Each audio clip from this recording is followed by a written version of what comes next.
¿Vamos?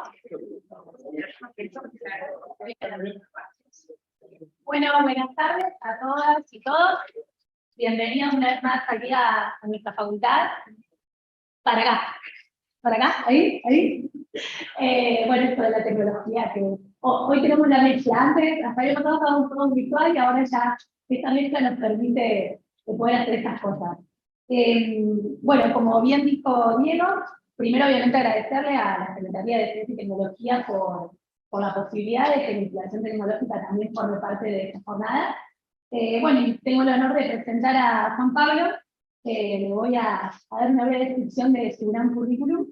Él nos va a hablar de lo que es la ciencia, impacto e innovación colaborativa.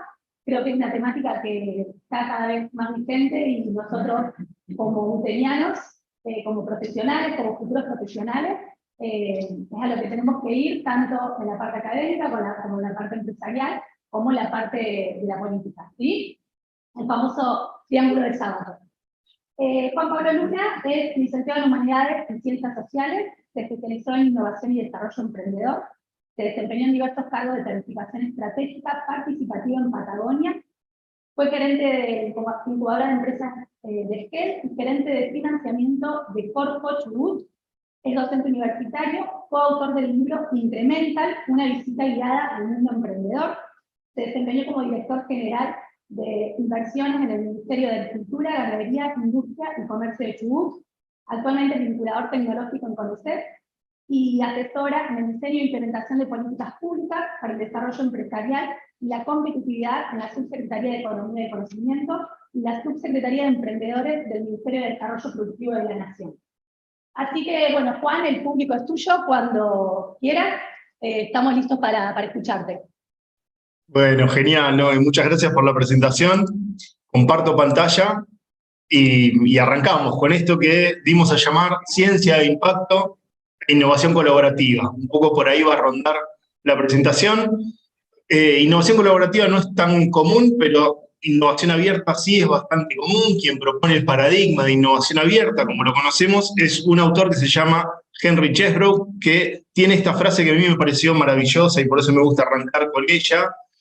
La frase es bastante lapidaria. La mayoría de las innovaciones fracasan, advierte, pero a su vez da otra oración que es más temeraria aún, que las empresas que no innovan desaparecen. Entonces, de alguna manera, avisa a quien está en la actividad empresarial que tiene riesgo de que cuando impulse la innovación fracase en el intento, en muchos de esos intentos, pero a su vez que si no se mete en el juego de la innovación, corre más riesgo todavía, corre riesgo de desaparecer. Bueno, en esta mirada también que tirabas, ya me spoileaste el triángulo de sábado y mencionaste los distintos componentes, las empresas, pero también los gobiernos. Bueno, ahí la verdad es que un territorio, un gobierno, no va a desaparecer. Sin embargo, los territorios se relegan, los territorios que no innovan, de alguna manera, en este contexto en el que estamos atravesando, este contexto de innovación y de cambio tecnológico acelerado, tiene serio riesgo de relegarse, de que el talento se vaya a otro lugar, de que no haya actividades de desarrollo, de generación de riqueza, de empleo, etcétera, etcétera. Desde esa mirada es que proponemos esta intersección para generar impacto desde la ciencia, la tecnología y también del desarrollo local / regional.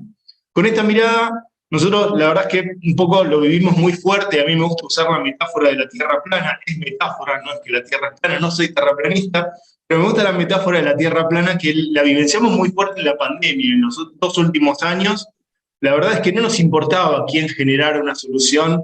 Cuando teníamos una solución, la consumíamos rápidamente. Una solución concreta es este Zoom en el que estamos compartiendo ahora. Siempre menciono que cuando arrancó, no sé, febrero de 2020, no conocía Zoom y creo que, no sé, marzo, abril, todo el mundo ya se había apropiado de esta herramienta y comparábamos con otras que andaban dando vuelta, Webex, cualquiera de las que anduviera dando vuelta, y la verdad es que no nos importaba quién la había generado, dónde estaba generada, etc. Cambió la forma en la que nos vinculamos con el trabajo, en la que nos vinculamos con otras personas, que nos vinculamos con la actividad educativa, etcétera, etcétera. Y los solucionadores, la verdad es que tuvieron esta carrera por generar soluciones que después consumía el mundo y atravesaba las fronteras como si no existieran, ¿no? Y esta es la velocidad de la innovación. La verdad es que cuando hay un cambio tecnológico, cuando hay un cambio en la forma en la que consumimos determinado bien o determinado servicio, no nos importa tanto dónde se genera, nos lo apropiamos rápidamente y eso es una dinámica global. Esto también a los territorios nos genera una presión. Nosotros tenemos que tratar de conseguir ser territorialmente fértiles en términos de innovación y no ser tan tomadores de innovación como generadores de innovación. Esta tierra que es plana y que circula para todos lados muchas veces no es tan simétrica y entra mucho más innovación de la que sale. Esto, por supuesto, también lo podemos aplicar a escala subnacional. Entonces, está buenísimo pensarlo en escala San Francisco, digamos. ¿Cuánta de la innovación podemos generar en San Francisco para que, teniendo en cuenta que quien hoy gana la carrera de la innovación rápidamente puede repartir en el mundo entero, bueno, digo, ¿cuánto podemos generar en términos de innovación de exportación, por decirlo así?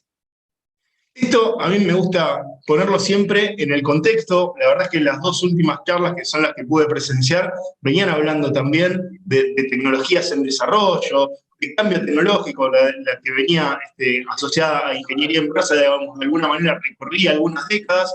Y a mí me gusta mostrar el hoy. El fin de semana me puse a pintar. Hice estas dos artes digitales que están viendo en pantalla. No sé si les gustan o no. En realidad, esto que está acá, lo hice un poco para la charla.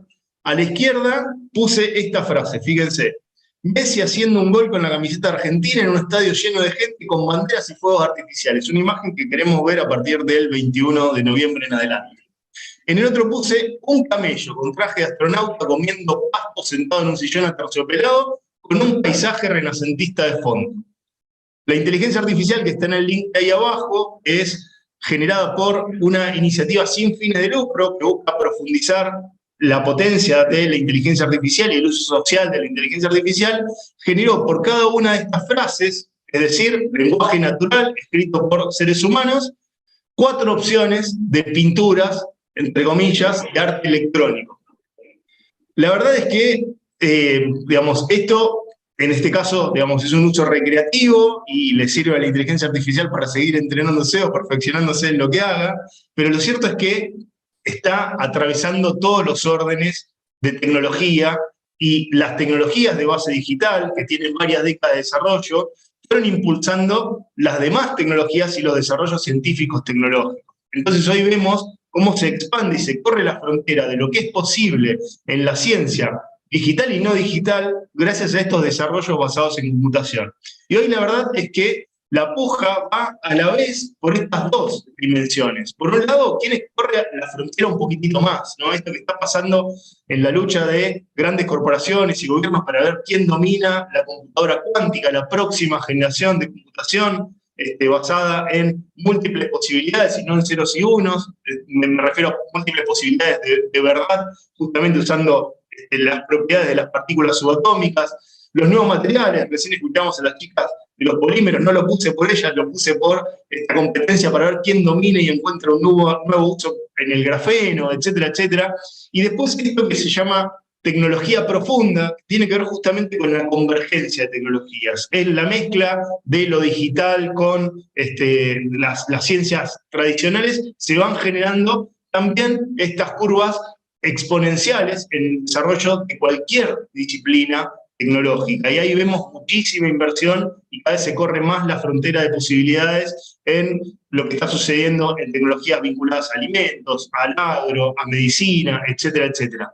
También en conectividad, Internet, lo que está pasando en la nueva generación que hoy está surgiendo de Internet, la Internet que consumamos en los próximos años, tal vez incorpore estas trazabilidades que hoy, digamos, ya blockchain es lo que más requiere talento trabajando a nivel global y se paga muy, muy bien, digamos, aquí desarrolla blockchain y hay mucha escasez de talento a nivel global, ni que hablar de ahí para abajo, el desarrollo del software y etcétera. La verdad es que la web dentro de unos años tal vez no la reconozcamos en lo que estamos, digamos, consumiendo hoy en términos de Internet. Pero a su vez tenemos los problemas tradicionales, la competitividad de las producciones tradicionales, las producciones locales, las economías regionales en este contexto global de tierra plana, tan cruzado por verticales tecnológicas. ¿Qué pasa con el empleo? El cambio en la matriz del empleo, esto de la destrucción de determinados empleos, la creación de nuevos oficios, digamos, cómo nos adaptamos a eso. Y esto que, digamos, tiene que ver con la exponencialidad de la tecnología que estamos viendo, el crecimiento es exponencial, pero nuestro crecimiento en términos de racionalidades y de adaptación de los seres humanos al mundo exponencial, la verdad es que no es exponencial, es lineal. Entonces, ¿cómo van generando estas tensiones? Ahí ven, por ejemplo, en la economía de plataformas, cómo, digamos, determinados empleos fueron cambiando, y no sé si los cambios estuvieron tan buenos en algunas de esas verticales de empleo. Y así, estas tensiones están presentes todo el tiempo. A mí me gusta mucho esta diapo porque de alguna manera nos refleja algunos de los problemas que estamos atravesando como humanidad. Habría que preguntarle al planeta qué opina de lo que nosotros concebimos como evolución del ser humano, ¿no? Digamos, evolucionamos, y en la medida que evolucionamos como humanidad y que nos hacemos más presentes en el planeta, también el planeta se degrada mucho más. Hay un efecto de cambio climático, pero la verdad es que nosotros, digamos, a ese cambio climático le estamos metiendo como nafta al fuego para avivarlo. A su vez, somos cada vez más personas, esas personas tienen las mismas necesidades básicas que hace millones de años, resguardarse, comer, curarse, etcétera, etcétera, pero en sociedades mucho más complejas, mucho más heterogéneas. Ahí esa imagen del centro abajo me gusta por el contraste, ¿no? Esto está sucediendo a nivel global con el índice de Gini que se despega cada vez más, la distancia entre los que más ganan y los que menos ganan es cada vez más grande en todo el mundo. Ahí lo vemos en una imagen patente de un resort de lujo con piletas en el balcón que abre la ventana y de repente ve una villa miseria, digamos, en su paisaje. Pero también esto tiene un componente, en este caso, digamos, otro tipo de grieta, no de grieta socioeconómica, sino esa grieta que no es un invento argentino, la grieta de personas que no reconocen sus posiciones y que no pueden ponerse de acuerdo, es un fenómeno global, y en parte lo estamos nosotros mismos alimentando con los algoritmos que están basados en la web tal como la conocemos hoy y sus aplicaciones. Cuando yo entro en la red social favorita que consumo, esa red social, o incluso el navegador o el buscador, digamos, donde esté consumiendo horas de pantalla, me está entregando el tipo de contenido que a mí me gusta ver, porque su objetivo principal es retener mi atención en el medio para alimentar su modelo de negocio. En general son modelos de negocio no pagos por el servicio que consumimos, pero pagamos con la publicidad que nos llega para quien nos quiere encontrar. Y ese micromundo que nos muestra a las personas, bueno, es distinto a la persona que tengo al lado. Si tengo una opinión, no sé, política, social, de determinada naturaleza, me va a mostrar contenido afín a ese pensamiento, y a mi papá o a quien tenga al lado que piensa distinto le va a mostrar otro. Entonces vamos a entrar en posiciones irreconciliables de alguna manera porque estamos viendo el mundo con esos cristales, ¿no? Estas complejidades que estamos atravesando como humanidad están de alguna manera plasmadas en esta agenda que ya la vamos corriendo para adelante, son los Objetivos de Desarrollo Sostenible 2030, ahora se está pensando los 2050, porque en el medio vamos llegando un poco jugados a la carrera de cumplir estos objetivos que tienen consenso global y que orientan esta versión de la humanidad que deberíamos ser y que deberíamos contribuir a ser. Y en las organizaciones, y acá es donde nos interesa llegar, de alguna manera esto está poniendo mucha presión. Ahí van a ver abajo a la derecha una identificación gráfica que hicieron de la industria 4.0 desde el equipo del INTI, que es súper interesante. Después compartimos el material para que lo puedan ver digamos, en mayor detalle, pero ellos encuentran un doble anillo. El anillo central es de tecnologías duras, entre comillas, pero el anillo de alrededor tiene que ver con estos cambios de racionalidades, cambios de enfoque, cambios de modelo de negocio, herramientas blandas, etcétera, etcétera. Y esa es la carrera de lo digital, ¿no? Las organizaciones están atravesando procesos acelerados de digitalización para poder mantenerse al ritmo. Yo siempre el mismo ejemplo. En la pandemia, el almacén de barrio que no cobraba con código QR o pago digital, lo empezó a hacer. El que no recibía pedidos por WhatsApp empezó a recibirlo por WhatsApp, ni siquiera en una aplicación, etc. Esa carrera por la, de alguna manera, digitalización es la mitad de la carrera que están atravesando las organizaciones. La otra es la carrera por la descarbonización o la carrera por perseguir estos objetivos de desarrollo sostenible, y las organizaciones relevantes del hoy y por supuesto del mañana son las que entiendan este juego de doble transformación. Me tengo que hacer a la vez más digital y me tengo que hacer a la vez más verde, por llamarlo de alguna manera. Ahora, ¿qué nos pasa en las organizaciones? Y un poco acá viene el triángulo de Sábato con la universidad, el gobierno, la empresa, ¿no? Y esto que reclamamos que nos tenemos que juntar y tenemos que hacer cosas juntos, pero después en el día a día, en nuestra rutina de las organizaciones, esto es muy complejo. Tenemos como mucho consumo endógeno de energía y nada, nos dedicamos a hacer lo que tenemos que hacer por definición organizacional. Si soy una empresa, tengo que tener un modelo de negocio rentable, entregar valor, cobrar, tengo un montón de trabajo para que eso sea viable, para, no sé, poder cumplir con la entrega de valor, la carga impositiva, etcétera, etcétera. Eso ya me lleva casi toda la energía que tengo disponible. Lo mismo si estoy en la universidad, digo, acá estoy celebrando lo que está pasando en UTN, y la verdad es que es maravilloso que esto esté sucediendo y que haya grupos buscando, porque si me voy a la función básica de una universidad, no sé, doy clases, otorgo títulos a fin de año, con eso ya cumplo con mi objetivo institucional primario y voy corriendo por ahí. Lo mismo un gobierno, digo, tiene un montón de complejidades estar adelante de un gobierno, entre ellas, no sé, regular las actividades, encima las nuevas tecnologías me van abriendo nuevos problemas, tengo que correr de atrás la regulación, tengo que mantener equilibrio entre distintos grupos de interés que pujan por cada uno por su interés, y eso es la sociedad, que encima es heterogénea, compleja, etcétera, etcétera. Y cuando cada institución se dedica a alimentar esa propia dinámica, bueno, de alguna manera la comunidad, este centro que en la época de Sábato, allá por el 68, Sábato y Botana no lo tenían tan presente, porque no era un eje, digamos, que estuviera tan a la mano. Después, en el final de la charla, vamos a volver a este eje central. No puedo pensar nada sin la comunidad. La comunidad tiene que ser el centro de lo que proponga. Y si hago algo a espaldas de las personas, yo estoy en una provincia donde, por ejemplo, se estimulaba determinada producción, la ciudadanía no estaba de acuerdo y se quemó la casa de gobierno cuando se había habilitado, se había generado una ley para esa actividad productiva. Digo. Entonces, la verdad es que hoy ya no se puede hacer cosas a espaldas de las comunidades. Esto es muy complejo de resolver porque las comunidades no son una unidad, justamente son heterogéneas, complejas, etcétera, etcétera.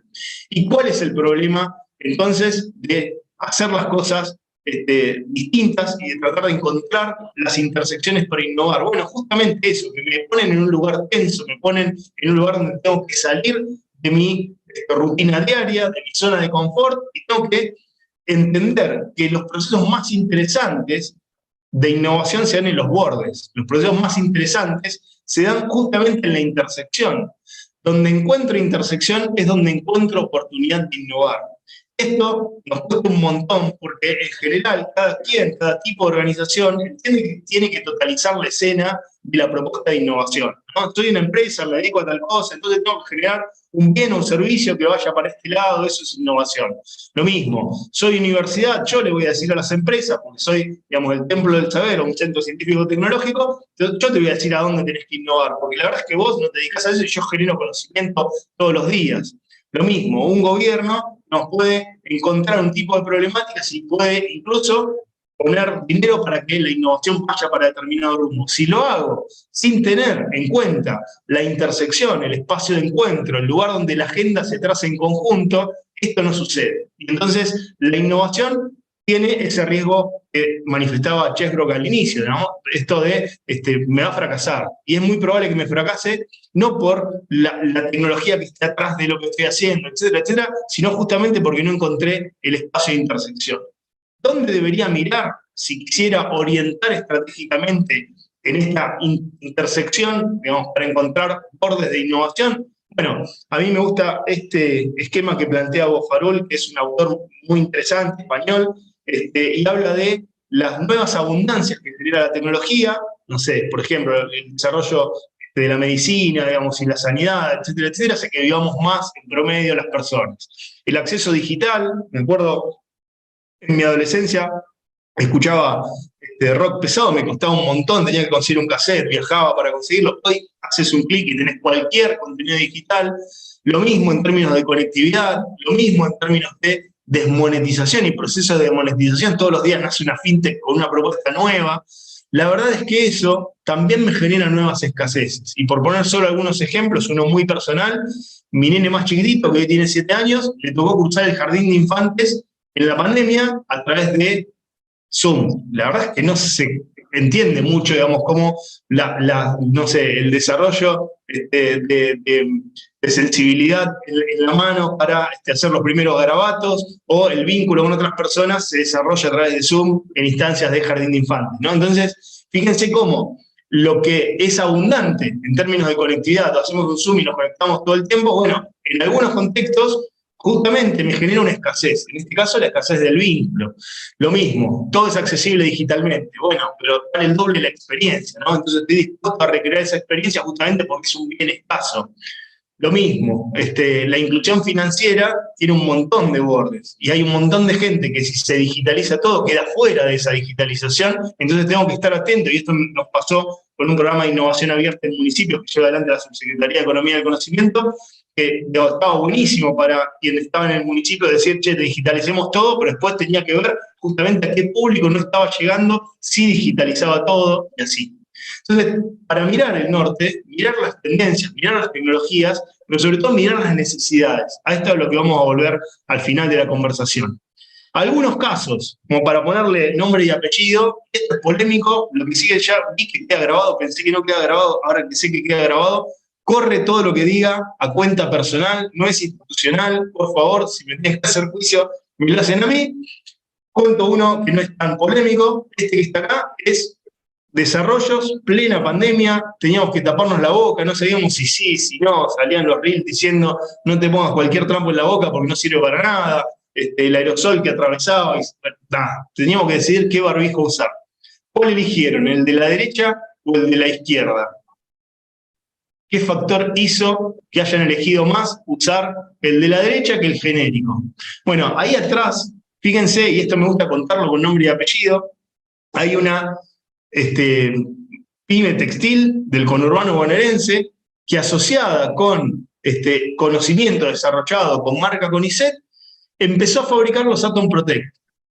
Lo que facturó en 2021 es exorbitante y es una pyme textil del conurbano bonaerense, Kibo SRL. No llegaba a abastecer con capacidad productiva propia, entonces se asoció con un montón de cooperativas.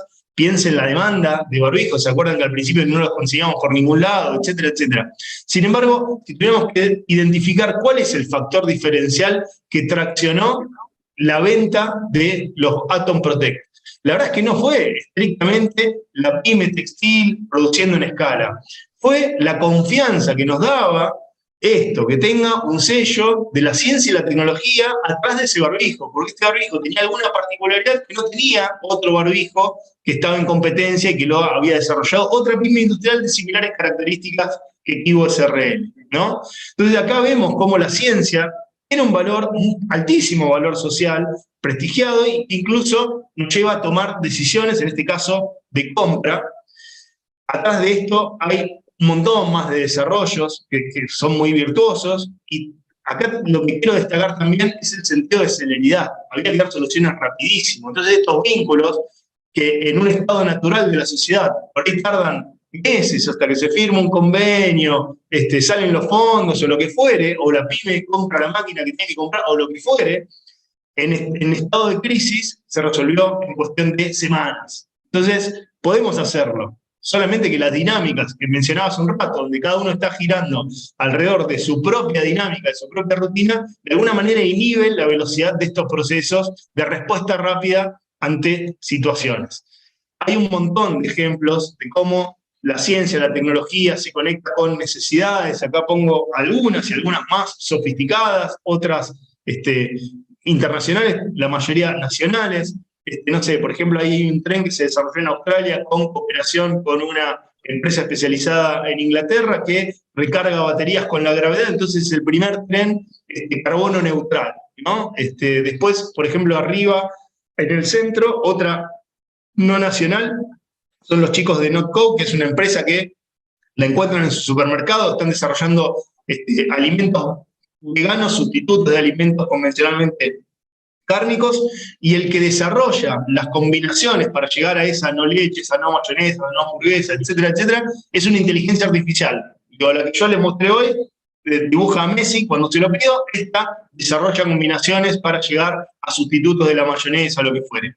En el centro lo ven a Facundo Noya, que desarrolló unas plantillas, originalmente era para reducir la implicancia del pie diabético, que es la segunda causa de amputación de miembros después de los accidentes. Él encontró ahí una necesidad, estudió, creo que es bioingeniería, si yo no me equivoco, lo que estudió entrerriano en Córdoba, y salió a generar esta propuesta. En el medio se vinculó con su universidad, ganó certámenes de innovación, me acuerdo, digamos, el que nos conocimos, que es Emprende Conciencia, que lo organiza la Fundación INVAP, en el Ministerio de Desarrollo Productivo de la Nación, digo, digo, en ese contexto estaba arrancando con algo que después se transformó en un proyecto que incluso ahora ya tiene un nuevo CEO porque se dio el mando. Abajo a la izquierda está una silla de rueda omnidireccional que generó otro chico también muy joven, se llama Mauro Tronelli. Él estaba en la facultad en Bahía Blanca, lo hizo como un proyecto de tesis. Piensen cuántos proyectos de tesis quedan en un cajón con algo que podría ser prometedor, pero no es suficiente con generar algo prometedor en términos de proyecto. ¿Saben lo que hay que remar para poder llegar a ese nivel de desarrollo? Lo que está ahí le tardó a Mauro 10 años, desde que lo empezó a pensar hasta que logró esa silla montada. Y esa silla montada la terminó logrando gracias a inversión privada, en este caso Toyota puso dinero en inversión en Mauro y en lo que él estaba desarrollando. Y la inversión de Toyota también tenía, digamos, un ganar-ganar. Digamos, lo que estaba viendo ahí, Toyota es que, digamos, si hay movimiento omnidireccional con ruedas, yo hago cosas con ruedas, digo, me interesa vincularme con esa tecnología. Entonces apoya al emprendedor que lo está liderando. Estas intersecciones son las que nos interesa encontrar. Tengo un montón más, las paso rápido. Este es Gregorio Vigatti, es el coordinador del programa de cannabis del CCT CONICET CEMPAT, que está en Puerto Madryn. Y la verdad es que empezó a hacer todo, y esto es lo que me gusta contar justamente para humanizar los desarrollos que están atrás de quienes impulsan desarrollos científico-tecnológicos con impacto, ¿no? La ley está recién saliendo, todavía no está del todo regulada, digamos, hay dos leyes, una de cannabis medicinal, una de producción. La verdad es que la regulación, hasta que eso llegue a consolidarse con todos los grupos de interés operando en el medio, va a pasar un montón de tiempo. Sin embargo, Gregorio, por vocación y además con una línea de base de investigación que no tiene absolutamente nada que ver con cannabis, su formación de base y su desarrollo científico primario tiene que ver con moluscos marinos. Sin embargo, quiso dar respuesta, y lo que ven a la derecha es una foto de la firma de un convenio, donde hay asociaciones de personas que tienen familiares que requieren tratamiento, en este caso con cannabis medicinal. Está también el ministro de Salud de ese momento de la provincia de Chubut, están los directivos del hospital en el que se provee de cannabis medicinal aportado, digamos, por el sistema público a personas que lo necesiten. Hay laboratorios comunes, digamos, de la ciudad donde se hacen análisis de sangre, etcétera, etcétera, que certifican la calidad del cannabis medicinal que se genera, porque justamente como es un mercado que está corriendo por delante la regulación, hay de todo tipo de calidad, no está controlado, etcétera, etcétera. Entonces, no esperó a que esté todo redondito y que ya esté la ley, que entonces ahí puedo salir a hacer cosas. Tienen justamente un stock para generar el cannabis medicinal que puede abastecer todo un año a la población, gracias a que empezó a tensar la frontera de posibilidades y que corre por delante incluso los espacios de regulación. Esto es una constante de la innovación. La innovación siempre va por delante y va tensando y va rompiendo cosas en el medio. Tamara es otra investigadora, igual. Y yo pongo ejemplos de investigadores, en realidad no es solo por resaltar el rol de la ciencia, también tiene que ver con que son personas que podrían estar solamente publicando cosas y el sistema ya con eso está satisfecho, le paga el sueldo, etcétera, etcétera. Sin embargo, eligen el camino difícil. Ella eligió, en base a su especialidad, en este caso erizos de mar, generar un alimento antioxidante basado en huevos de erizo de mar. No existía en la categoría huevos de erizo de mar, ahí a la izquierda lo ven con un sellito de la CONAL. La CONAL es el organismo que de alguna manera edita periódicamente el Código Alimentario Argentino. ¿Saben lo que implica llegar a que un alimento cualquiera, en este caso huevos de erizo de mar, llegue a estar en el Código Alimentario Argentino? Bueno, remando, remando y remando, esta chica, con todo su empuje, lo logró y hoy tiene una empresa basada en esta tecnología, además de otras iniciativas, porque encima es súper inquieta y no me da para contar mucho más en detalle. Y acá cierro con este ejemplo, que también es interesante, y acá me gusta volver a lo que conversamos al principio, porque también nos da esto que tenemos que empezar a pensar como empresa, como Estado, como universidad, cómo direccionamos la innovación. Este que está en el centro sosteniendo una botella es Diego Lipkin, es un especialista en levaduras, está en el IPATEC, en Bariloche, que realmente es muy crack. Cuando yo estaba en algunos de los trabajos anteriores que trabajaba con emprendedores cerveceros, nada, era como escucharlo a Diego Lipkin, era lo que todos querían hacer, venía gente de distintos lugares a las charlas de levaduras que daba, etcétera, etcétera. Y Diego en este momento, que están viendo en la imagen, le vende a Heineken una levadura encontrada en un parque nacional en Patagonia, en el Nahuel Huapi, para ser más preciso, que tenía buen desempeño para generar cervezas.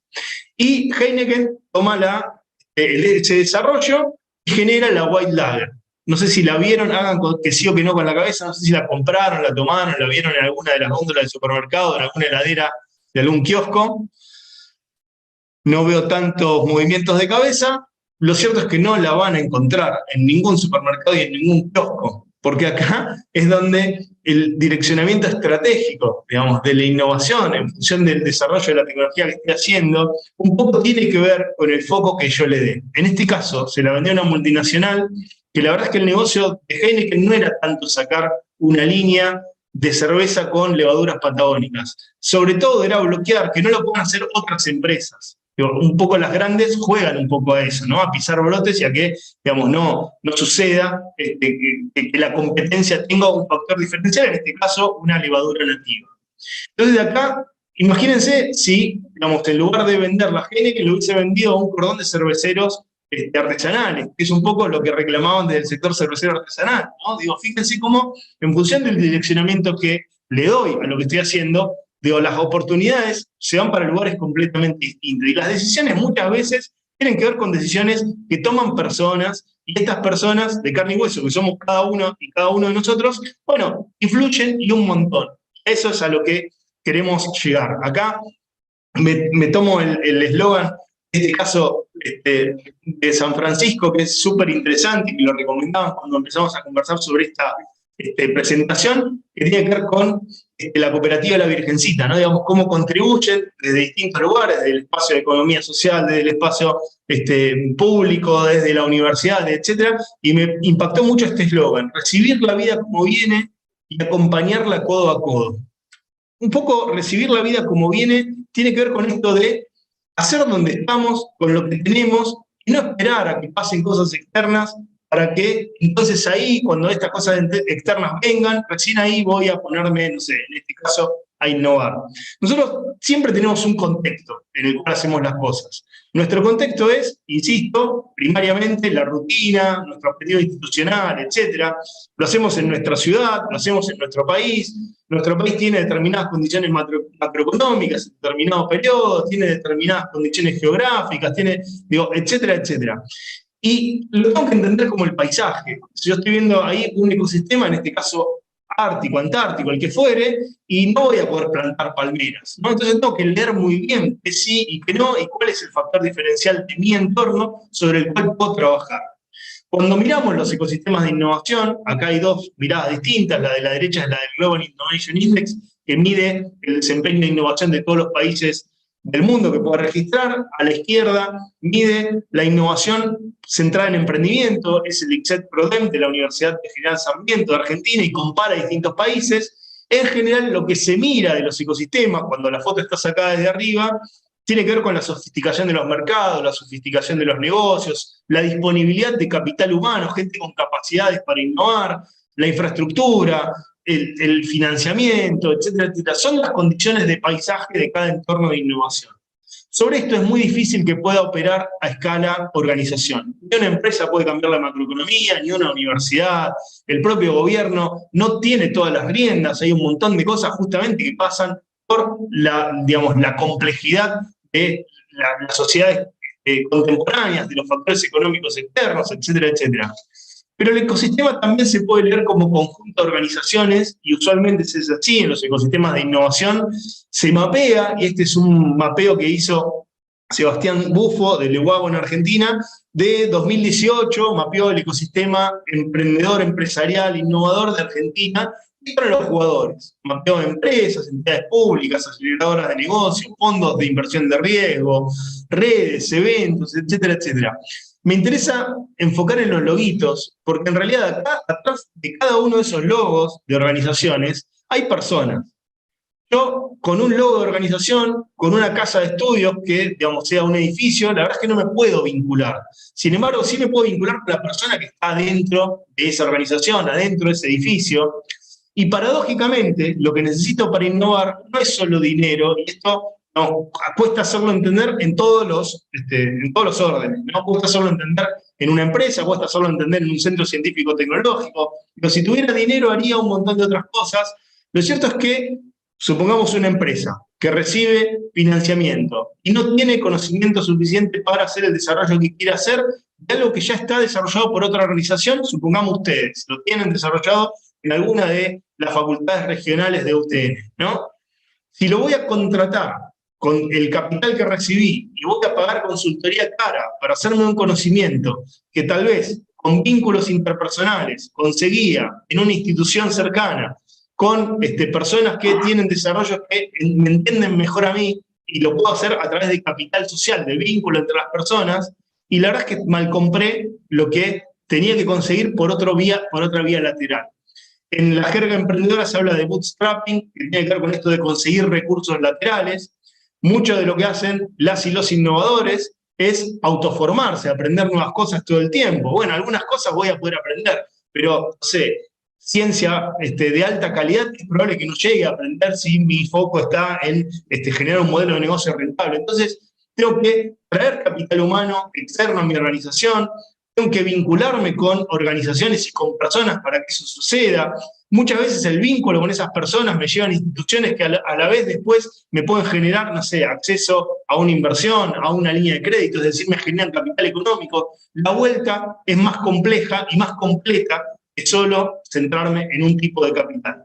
Y acá, para cerrar, digamos, el foco, volviendo a esto de, digamos, si tengo que mirar cómo innovar, digamos, dónde aportar valor en esto de entrar en espacios incómodos. Digo, si soy una universidad y genero conocimiento, bueno, lo primero que tengo que hacer es ir a ver, digamos, en el sistema productivo, antes de tener el desarrollo listo, qué están requiriendo de mí. Digo, entonces ahí voy a poder ajustar el desarrollo.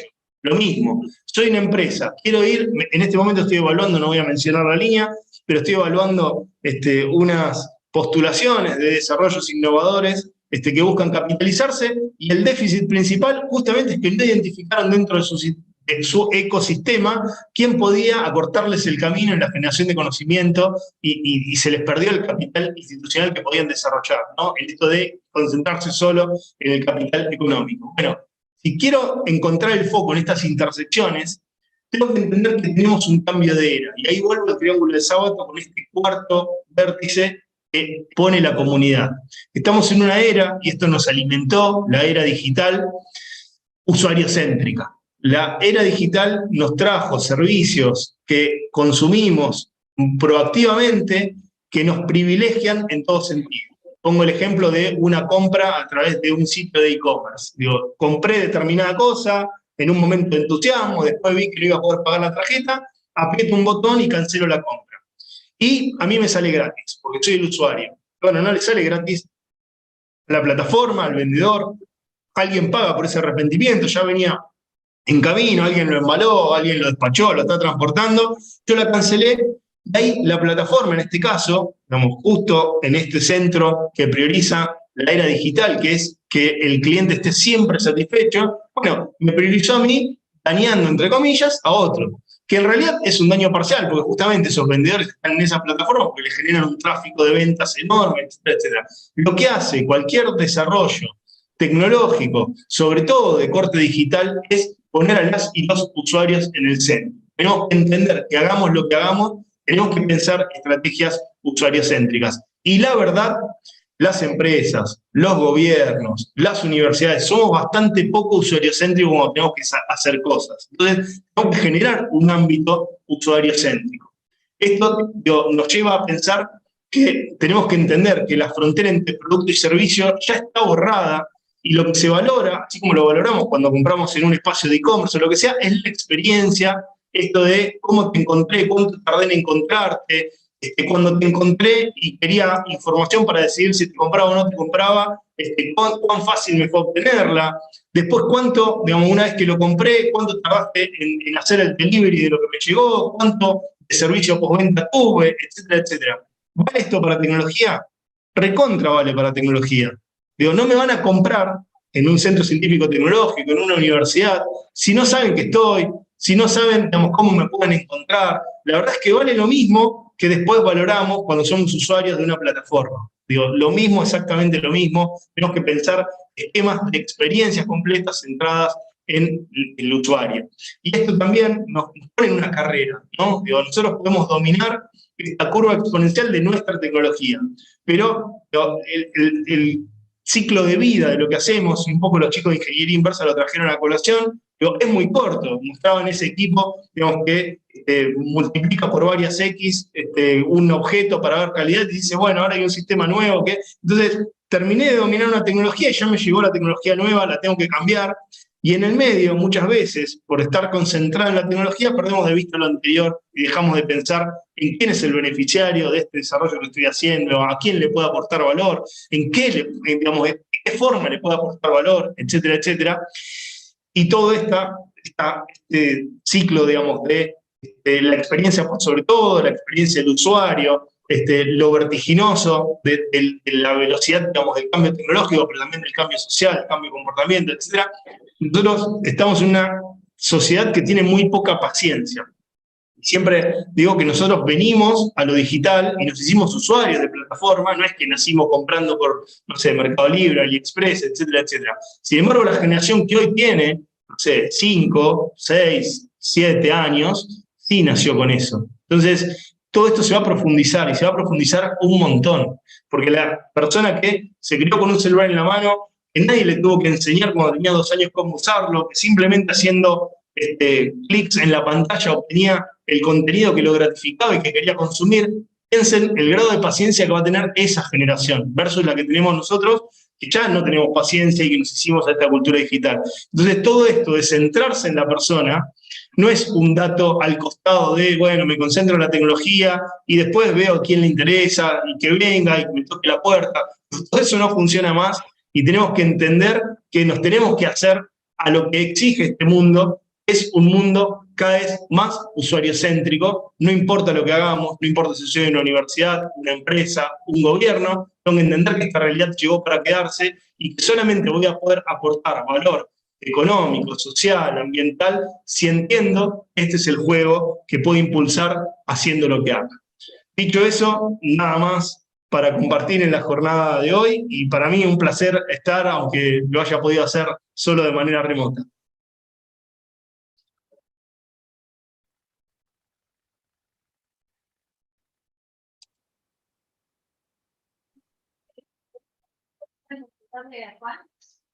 Juan, de mi parte, primero agradecerte, como siempre te digo, es un placer escucharte.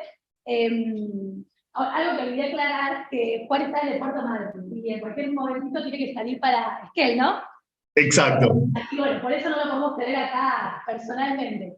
Yo básicamente lo que quiero aportar es, Juan, acá hay mucho potencial de estudiantes futuros graduados en camino a su tesis, y por ahí si vos le pudieras dar un consejo con toda tu experiencia, es, creo yo, digamos, decirles de qué manera, no de qué manera, sino cómo ellos pueden hacer para obtener esas necesidades que las empresas obviamente tienen y poder encontrar soluciones a eso desde lo académico, desde lo que ellos decidieron estudiar, sea 4 o 5 los años que lleven.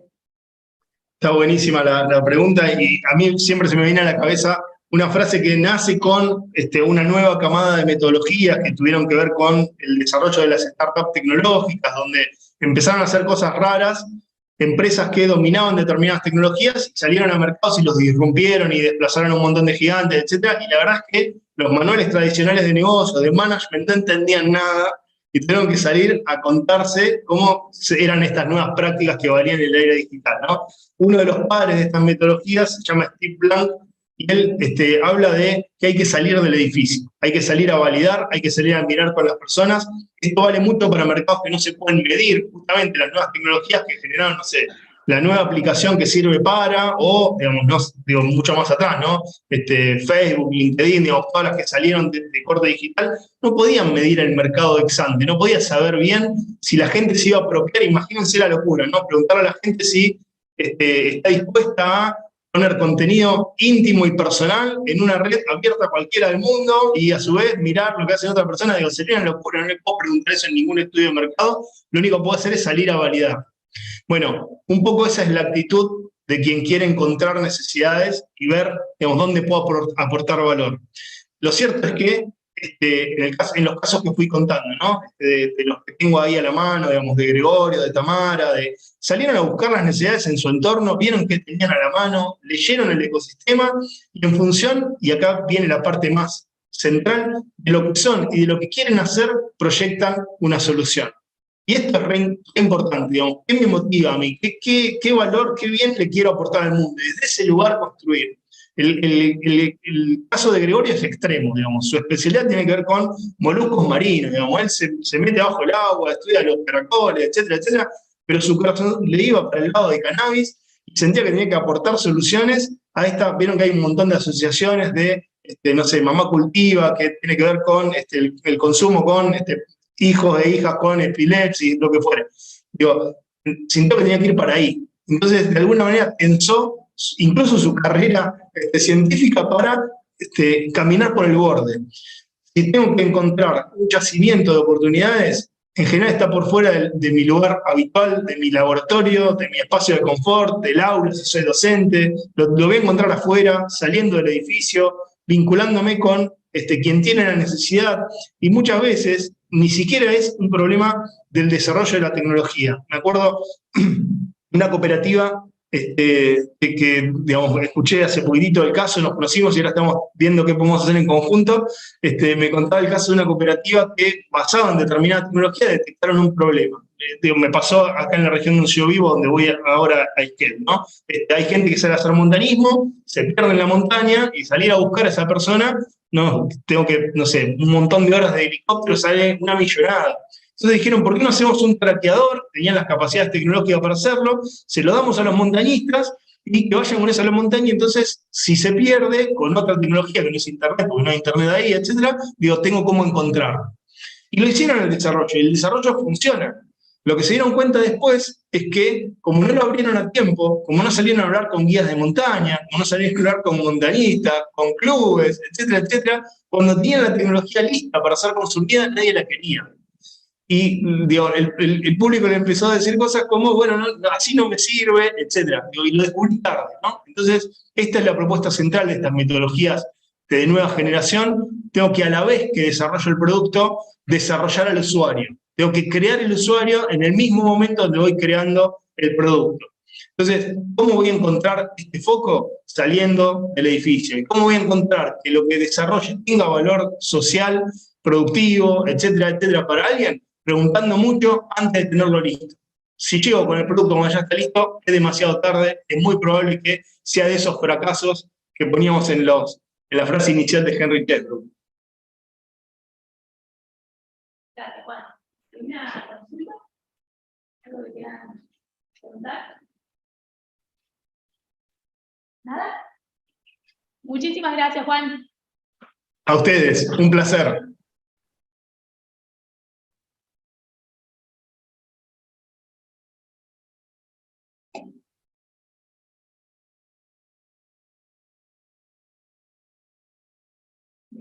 Liberamos a Juan Pablo, tenemos unos minutitos de descanso, enseguida empezamos con la última disertación.